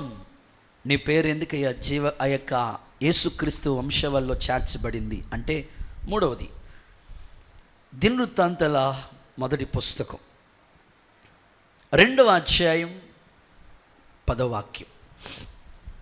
ఫస్ట్ దినవృత్తాంతాల పుస్తకం 2వ అధ్యాయం 10వ వాక్యం. త్వరగా చూడ, మీరు బైబిల్ చూస్తా వినాలి మాటలు. ఏరు, ఓనాను, షేలా ఈ ముగ్గురు కనానీయురాలైన షూయ కుమార్తె యందు అతనికి పుట్టిరి. యూదాకు జ్యేష్ఠ కుమారుడైన ఏరు యెహోవా. మొదటి దినవృత్తాంతాల పుస్తకం 2:10 అంతేనా? ఆరాము అమ్మీనాదాబును కనెను. అమ్మీనాదాబు యూదా వారికి పెద్ద అయిన నైసోన్ని కనెను. చాలు. సో మూడవది అమ్మీనాదు కుమారుడు నైసోన్. ఎవరు చెప్పండి? మీరు రాసుకోవాల్సిన మాట చెప్తాను. అమ్మీనాదాబు అనే మాటకి అర్థం ఏమిటంటే దయగలిగిన వాడు అనండి. దయగలిగిన వాడు. ఓకే, మీరు ఈ పాయింట్ ఇలా రాసుకోవాలి. అమ్మీనాదాబు కుమారుడు అని బ్రాకెట్లో దయగలిగిన వాడు. ఇప్పుడు తండ్రి ఎలా ఉంటే కొడుకు బుద్ధులు కూడా అలాగే ఉంటాయి. ఎందుకంటే ఆ వంశం నుంచి వచ్చాడు కదా. ఇప్పుడు అందరూ చెప్తా ఉంటారు కదా, జీన్స్ హెల్త్ కంప్లైంట్స్ వచ్చినప్పుడు బ్లడ్ టెస్ట్ చేసినప్పుడు చెప్తూ ఉంటారు, మీ అమ్మగారికి షుగర్ ఉందా, మీ నాన్నకి షుగర్ ఉందా, మీ వంశంలో ఎవరికైనా ఉందా, ఉంటే ఆ జీన్స్ మీకు వచ్చే అంటారు. సో ఇప్పుడు నైసోను, ఎందుకయ్యా నీ పేరు వంశావల్లో, యేసుక్రీస్తు వంశావల్లోకి వచ్చేసింది అని అంటే వాళ్ళ నాన్న అమ్మీనాదాబు. ఆ పేరుకి అర్థం ఏంటంటే దయగలిగిన వాడు. దయగలిగిన వాడు, కొడుకును పుట్టినవాడు కూడా ఎలా ఉంటాడు? దయగలిగిన వాడే. ఈరోజు నేను ఆశించింది ఏమిటంటే, ఒక తండ్రిగా, ఒక కుటుంబంగా, ఒక సంఘ కాపరిగా నేను ఆశించింది ఏమిటంటే, నువ్వు నిజంగా దయ చూపిస్తే నీ మీదకు కూడా దేవుని దయ దిగి వస్తుంది. నిజంగా నీ కుటుంబంలో దయ చూపించే మనసు నీకు ఉండాలి. దయగల వారి ఎడల దయ చూపిస్తాడన్నాడు ప్రభు. మంచి సమరయుడు గాయాలతో పడున్న వ్యక్తి మీదకి ఎంత దయ తీసుకొచ్చాడు చెప్పండి. లేవీయుడు పట్టించుకోలేదు, యాజకుడు పట్టించుకోకపోతే మంచి సమరయుడే కదా చారదీసి గాయాలు కట్టి పూటుకుని వాని ఇంటికి చేర్చి ఎంత దయ చూపించాడండి. ఈరోజు నిజంగా దేవుడు మన మీద దయ చూపించకపోతే ఏ వక్రం కూడా ఇక్కడ కూర్చోలేము. ఈయన భూతద్దం పెట్టి చూస్తే ఎవ్వరు నిలబడలేం. ఆయనే అంత దయ చూపించినప్పుడు ఇంకెందుకు నీలో అంతరంగంలో పగ, ఇంకెందుకు ద్వేషం, ఇంకెందుకు ఈర్ష్య, ఇంకెందుకు కోపం? దేవుడే దయ చూపించినప్పుడు నీవు నీ ఇంటి మీద దయ చూపించవా? నీ పిల్లల మీద దయ చూపించవా? నీ భార్య మీద దయ చూపించవా? నీ కుటుంబం మీద దయ చూపించవా? అమ్మీనాదాబు కొడుకే ఈ నైసోను. వాళ్ళ తండ్రి ఆ పేరుకి అర్థం దయగలవాడు. ఈరోజు తండ్రి స్వభావం పిల్లల మీదకి వస్తుంది. వాక్యం ఏమని రాస్తుందంటే, తల్లి ఎట్టిదో పిల్లలు కూడా అట్టివారే. ప్రస్తుత కాలంలో నేను చాలా పరిస్థితులను చూశాను. ఎందుకురా ఈ పిల్లలు ఇలాగైపోయారు అని అబ్జర్వేషన్లోకి వెళితే నా మైండ్లో స్ట్రైక్ అయింది ఏంటంటే, వాళ్ళ తల్లి స్వభావం అలా ఉంది, వాళ్ళ తండ్రి స్వభావం ఉంది. అవే జీన్స్ పిల్లలకు వచ్చాయి, ఏ సందేహం కూడా లేదు. నేను చాలామందిని సంఘంలో చాలామంది బిడ్డలను చూస్తాను. నా సండే స్కూల్ నుంచి ఉన్న పిల్లలు ఇప్పటికీ ఉన్నారు. తండ్రి ఎలాంటి ప్రేమ ఆప్యాయత కలిగి ఉంటాడో సేమ్ అలాగే పిల్లలు కూడా అదే ఆప్యాయత. తండ్రి పెద్దల్ని ఎలా గౌరవిస్తాడో పిల్లల్లో కూడా అదే గౌరవం. కొంతమందిని చూశాను, తల్లి ఎంత అసూయతో ఉంటుందో పిల్లల్లో కూడా అదే అసూయ. తల్లి ఎంత స్వార్థంగా ఉంటుందో పిల్లల్లో కూడా అదే స్వార్థం. పిల్లల్లో తండ్రి ఎంత కోపంగా ఉన్నాడో పిల్లలు కూడా ఎలా వచ్చింది ఇది? ఆ తండ్రి జీన్స్ ఖచ్చితంగా వస్తాయి పిల్లలకి. ఈరోజు ఒక సేవకునిగా నేను ఆశిస్తూ ఉన్నాను, నీ తండ్రి దయగలిగిన వాడు కదా. ఆయన పిల్లలుగా కొనసాగించబడుతున్న నీవు ఇంకా నీ కుటుంబం మీద దయ చూపించవా? ఒకవేళ దయ చూపించకపోతే ఈరోజైనా నీ మనసు మారి యేసు నామములో దయ చూపించే మనసు దేవుడు నీకు అనుగ్రహించునుగాక. వాక్యం ఉంది కదా, ఇలాగా దయగల వారి ఎడల నేనే దయ చూపిస్తానన్నాడు ప్రభు. అంటే నువ్వు దయ చూపిస్తే తప్పకుండా నీ మీదకి ఆయన దయ వస్తుంది. వాక్యంలో యోనాతాను, దావీదు యోనాతాను మీద ఎంత దయ చూపించాడో వాళ్ళ కొడుకు మెఫీబోషెతు మీద కూడా అదే దయ. యోనాతాను దావీదు వీళ్ళిద్దరు స్నేహితులే. యుద్ధంలో యోనాతాను చనిపోతాడు. చనిపోయిన తర్వాత స్నేహము కట్ అయిపోవాలి వాస్తవంగా. లేదు, అరే వీళ్ళ నాన్న లేడు కదా, వీళ్ళ నాన్న నేను స్నేహితులం కదా, వీళ్ళ పిల్లలు ఏమైపోతారని ఆలోచన కలిగి వాళ్ళ పితరుల ఆస్తి రావాలి. దావీదే ఆ ఆస్తి అంతా మళ్ళీ వాళ్ళకి అనుగ్రహించి, దావీదు బల్ల దగ్గర ఎప్పుడు భోజనం చేసే కృప ఒక కుంటూడికి ఎంత దయ చూపించాడండి దావీదు రాసు. ఈరోజు పరమ దావీదుగా ఉన్న ప్రభు కూడా నీ మీద దయ చూపిస్తున్నాడు. మరి నీవు కూడా ఇతరుల మీద దయ చూపించగలిగిన వాడిగా మారితే నైసోను వంటి ఒక ధన్యత దేవునికి ఇస్తాడు. ఈ కృప అనుగ్రహించబడును గాక. చదవండి సమూయేలు 2వ పుస్తకం 9వ అధ్యాయం 3వ వాక్యం అండ్ 13వ వాక్యం. రాజు సమూయేలు 2వ పుస్తకం 9వ అధ్యాయం 3వ వాక్యం 13వ వాక్యం. యెహోవా నాకు దయ చూపినట్లుగా నేను ఉపకారం చేయుటకు సౌలు కుటుంబంలో ఎవడైనను శేషించి ఉన్నాడని యెహోవా నాకు దయ చూపినట్లు నేను కూడా ఉపకారం చేయుటకు సౌలు కుటుంబంలో ఎవడైనా ఉన్నాడా అని అడగగా 13వ వచనం, మెఫీబోషెతు యెరూషలేములో కాపురం ఉండి రాజు భోజన బల్ల దగ్గర. ఒక రోజా, సదాకాలం 2 రోజుల రాజుగారి దగ్గర మనం కూర్చొని అవకాశం ఉంటుందా? రాజు దగ్గర సదాకాలం కూర్చునే ధన్యత ఎలా? దయ చూపించాడు దావీదు. ఒక కుంటుడికి అవకాశం ఇచ్చాడు. ఈరోజు నేను ఆశిస్తున్నాను, నువ్వెన్నో తప్పిదాలు చేసినా, ఒకవేళ అసూయతో ఉన్నా, ఒకవేళ కోపంతో ఉన్నా, దేవుడు నీ మీద ఎంత దయ చూపిస్తున్నాడు, ఎంతగా దేవుడు నిన్ను క్షమిస్తున్నాడు. ఈరోజైనా ఇతరుల మీదకి ఆ దయ వచ్చేటట్లుగా, నువ్వు పొందుకున్న దయ ఇతరులకు కూడా చూపించేటట్లుగా యేసు నామములో నీ మీద దేవుని కనికరం దిగివచ్చునుగాక. కొంచెం గట్టిగా ఆమేన్ అంటారా? నేను ఒక మాట చెప్తానండి, దేవుని దయ మన మీద ఉంటే డబ్బు లేకపోయినా నువ్వు ఇల్లు కట్టగలుగుతావు. కొంచెం ఆమేన్ అనండి.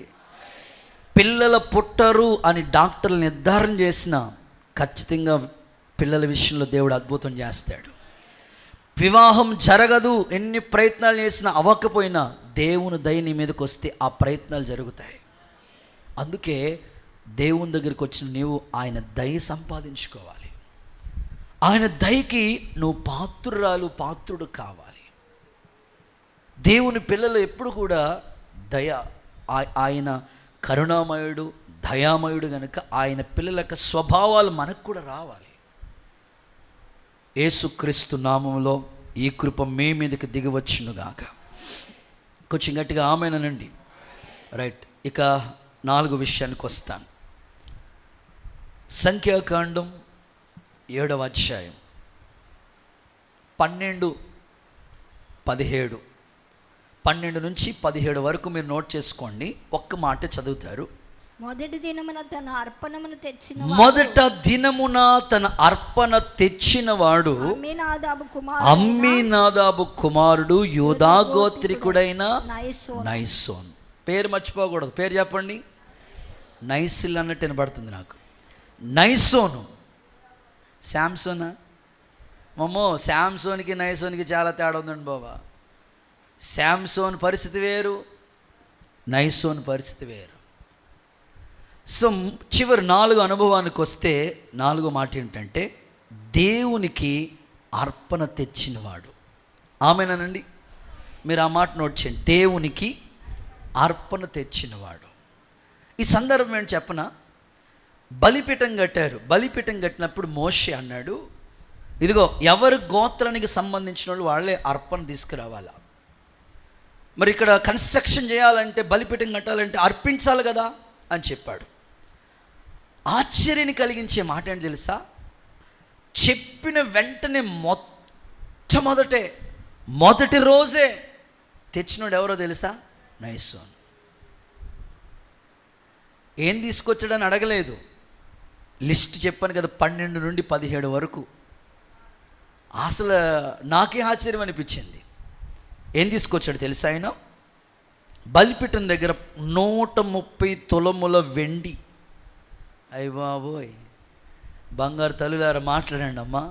ఎంతట? 130 తులముల వెండి గల ఎత్తుగా, 130 తులముల ఎత్తు స్థాయిలో ఉన్నంత వెండి తీసుకొచ్చాడంట.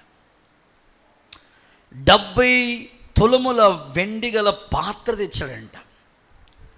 10 తులముల బంగారం. దేవుడికి స్తోత్రం. అసలు చూడండి ఒకసారి, ఊరకనే ఆ లిస్టులో ఎందుకు రాసేస్తాడు ప్రభు అంటే, అసలు అర్పించే విషయంలో మొదటి స్థానంలో ఉన్నాడు. అసలు ప్రభు దేవుని పిల్లలుగా మీరు కూడా ఇప్పటికీ ఈ పరిచర్య గురించి నేను మీకు చెప్పక్కర్లా. సో సాధారణంగా దేవుని పిల్లలకు ఉండే ఒక మంచి అలవాటు ఏమిటంటే, ఏదైనా జరుగుతూ ఉంటే మొదట స్పందించే మనసు అనేకులకి అది ఉండదు. సాధారణంగా ఒక మందిరం కడుతున్నా, ఒక స్థలం కొన్నా, లేకపోతే సువార్త సభలు పెట్టినా, ఏ వర్క్ కన్స్ట్రక్షన్ వర్క్ మొదలుపెట్టినా మొదట స్పందించే వాళ్ళ సంఖ్య చాలా తక్కువ ఉంటుంది. అంత ఆఖరికి వచ్చేసినప్పటికీ ఇంకా రేపో మాపు ఓపెనింగ్ వచ్చేస్తుంది అన్నమాట. దేవుడికి స్తోత్రం చెప్పండి.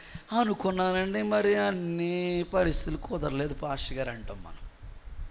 నైసోన్ అలా కాదు, మొదటే ఉన్నాడు, మొదటి రోజే అర్పించాడంట. ఆ లిస్టు 12 నుంచి 17 వరకు చాలా లిస్ట్ ఇచ్చాడు. ఈరోజు అర్పించే విషయంలో ఆ అర్పణ, నీ అర్పణ కయ్యేను లాంటి అర్పణలా ఉండకూడదు. హేబేల్ లాంటి శ్రేష్టమైన అర్పణ అర్పించదుముగాక. ఏమండి, కానుక పెట్టెలో మీరు వేసే కానుక నేను చూడకపోవచ్చు, కానీ దేవుడు చూస్తాడు. నీ అర్పణ ఆయన అంగీకరించాలి.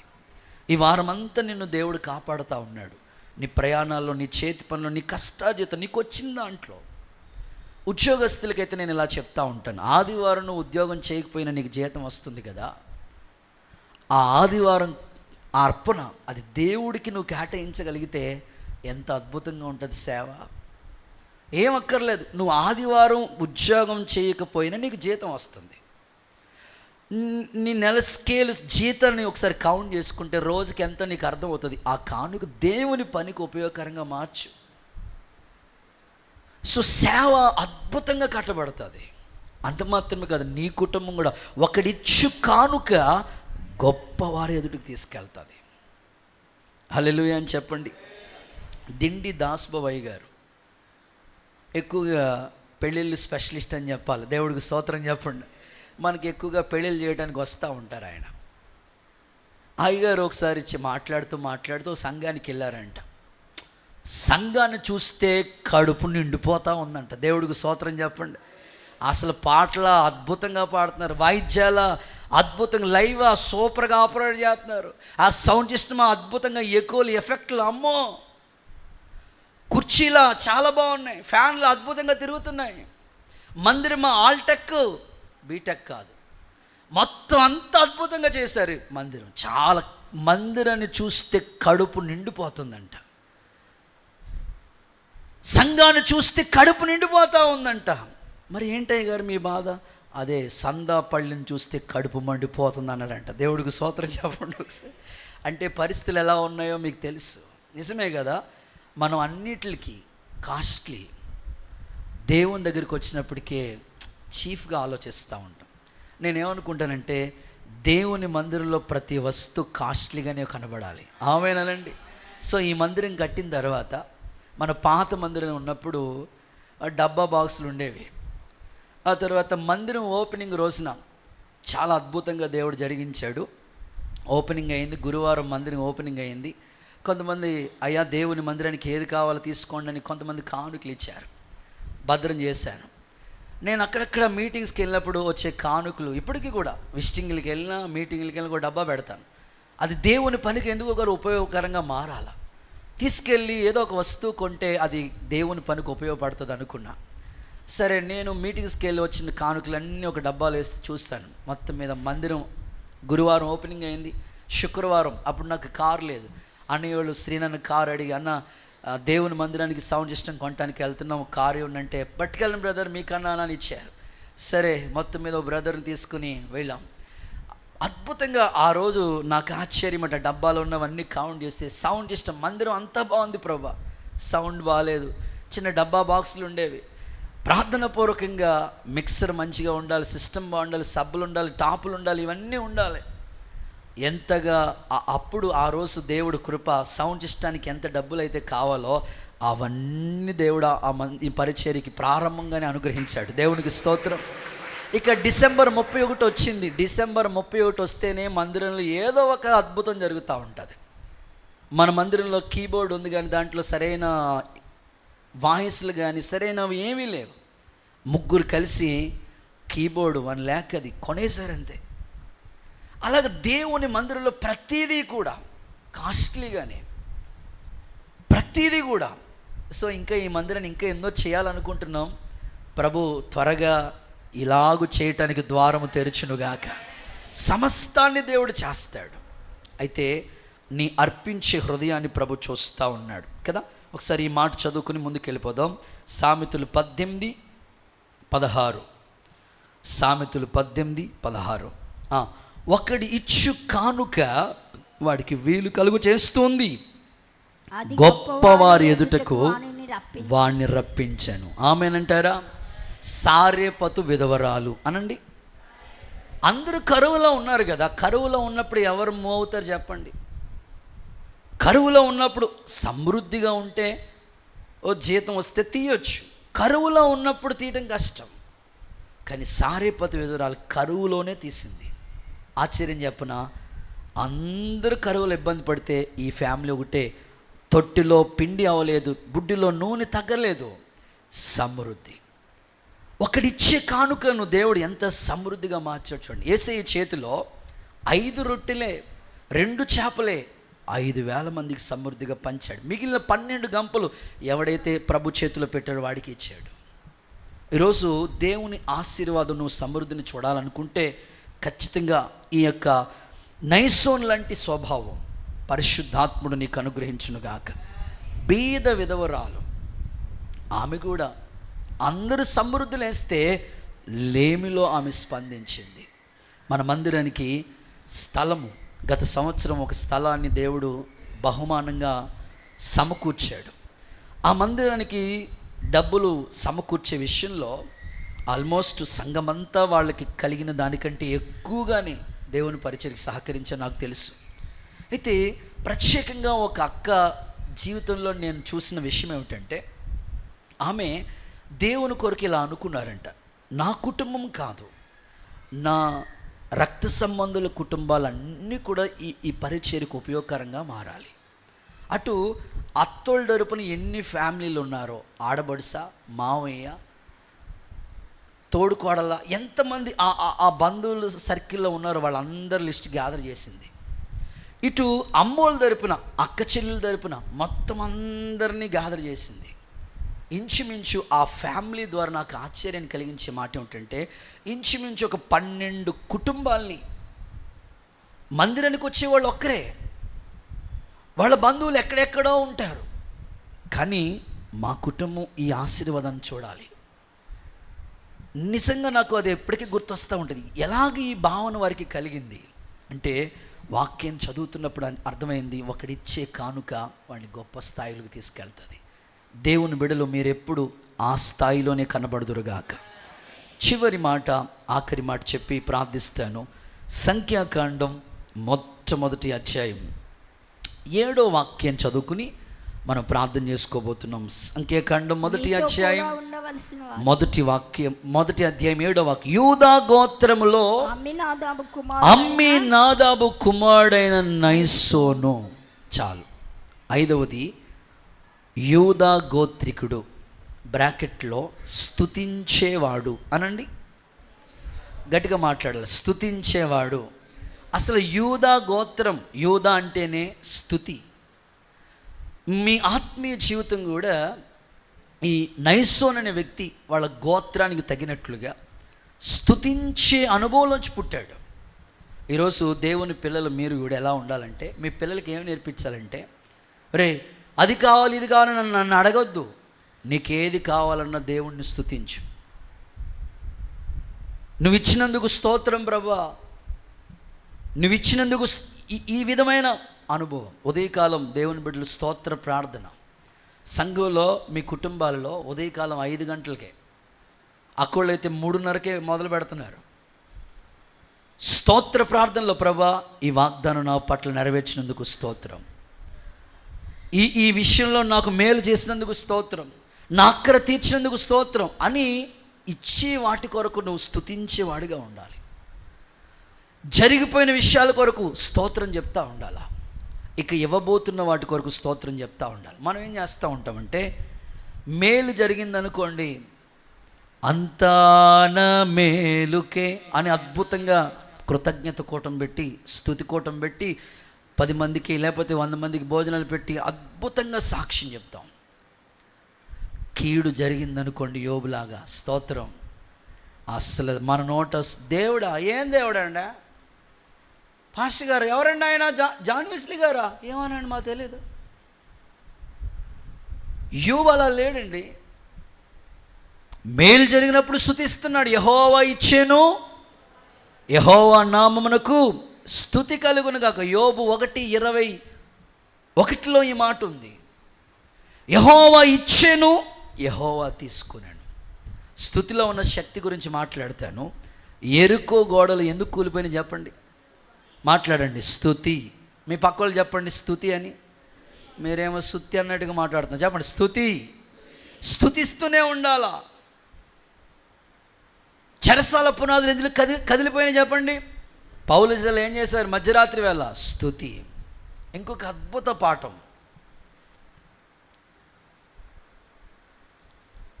మర్దుకై ఎవరు? యూదుడు.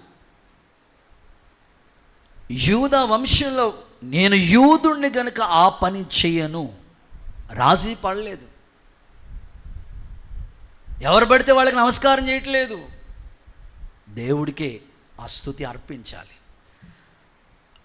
మర్దుకై రాజీ పడని జీవితాన్ని బట్టి, యూదుడిగా ఉన్న స్థితిని బట్టి స్తుతించే అనుభవం ఆ గోత్రంలో ఉన్నాడు కనుక